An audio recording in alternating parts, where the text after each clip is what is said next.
好，讲讲明年想要做的事情。今年快过完了，要长大了，你们，准备要跨年、圣诞节了。我明年还是一样，就是一直在做自己音乐的事情，然后最希望的是明年可以再发一张专辑。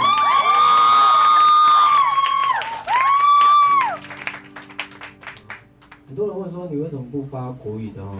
我怕我发国语马上爆红。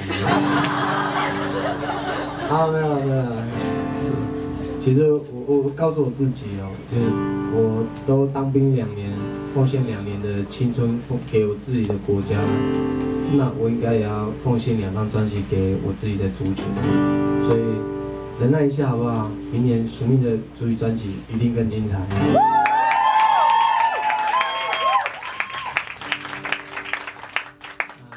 除了发专辑啊，其实我也想要做一个很没有人做过的事情啊，因为我不知道为什么这几年台湾很喜欢办音乐活动，好多音乐节哦，就是什么葡萄柚音乐节、水蜜桃音乐节，还有什么黑尾一哦。反正呢，连台东有什么4家音乐节，洛神花也可以音乐节。我搞不清楚这些农特产品很厉害的，但也好啊，也好，我觉得也好，因为促进当地的一些文化嘛，对，还有一些产业。可是很奇怪哦，就是我在台东啊，我从来没有看过一个音乐节是全部都唱族语的。台东既然号称是全台湾原住民人口最多的地方，族群也是最多元的。台东有7个原住民族群，其中还有一个在外岛，你知道吗？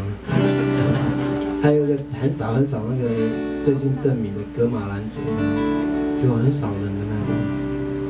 还有一个每次一直号称金曲奖可以盖房子的卑南族那个阿美族的4重。可是就没有一个演唱会，有没有办法全部唱族语，然后在自己部落？老人家也很好奇啊，就是一说演唱会，跟没有一场演唱会是老人家听得懂的。我就自己想说，好嘛，那不然我自己办演唱会，我的心愿呢、然后当然不能输掉，不能逊掉，还是要我自己要想办法让规模变大一点。因为好在去年跟今年的事业，我在华山 Legacy 就是有办过Legacy 对吧？不要纠正我的，我会加油的英文。中文不好，英文不好。就是有办过超1000多人的演唱会，2个小时，我很开心，那时候观众没有因为听不懂而离开，反应很好，让我觉得我很有信心继续走下去，所以想要把那一套表演回去带到我自己的部落里面，一方面也想要告诉部落的年轻人啊，对我们的文化要有信心，就是大家努力用很多方式，一个演唱会可以呈现的不只是歌谣，连服装。连传统故事都可以用投影灯打，我觉得那个很多。你周边商品外面摆地摊，你也可以摆一些手工艺品。我觉得那是一个很大的一个很特殊的一个文化产业。如果我们有一场全部都唱族语的演唱会，所以我明年想要在都兰小巨蛋。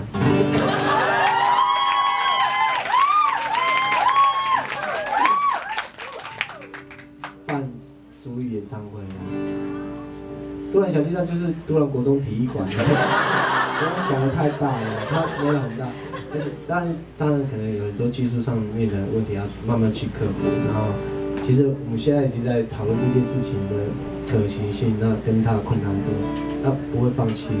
然后，如果大家如果真的唱的话，大家就请尽量就是去都兰去，就不要住饭店，住民宿，每一个阿姨都认识我，真的，因为我就在那边长大了。对，你要知道我国中、国小不为人知的秘密，就你要只好住民宿，认识那些阿姨才办法。还有吃，那边很多原住民的吃的东西。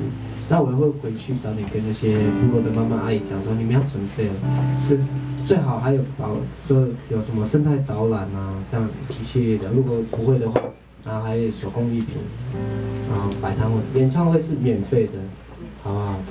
但是希望大家都大家在那个时间去，大家去，这是免费，我请客。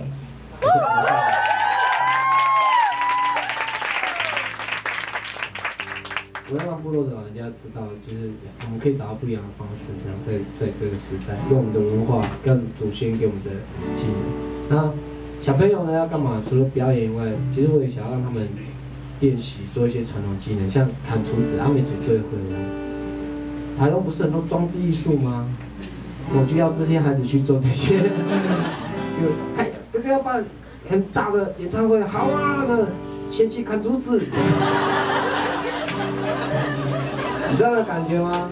要对自己的文化有信心，那我们可以呈现的不只是唱歌而已，还有很多东西。那用竹子可以做很多传统建筑的结构，或者是这些传统的技能的表现。就在那个时候，舞台就可以让孩子尽量挥洒他们身上学会的。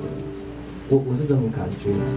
然后对外面的人来讲，我觉得他们得到的是另外一种不一样的收获，因为别的地方看不到，就只有多兰看得到。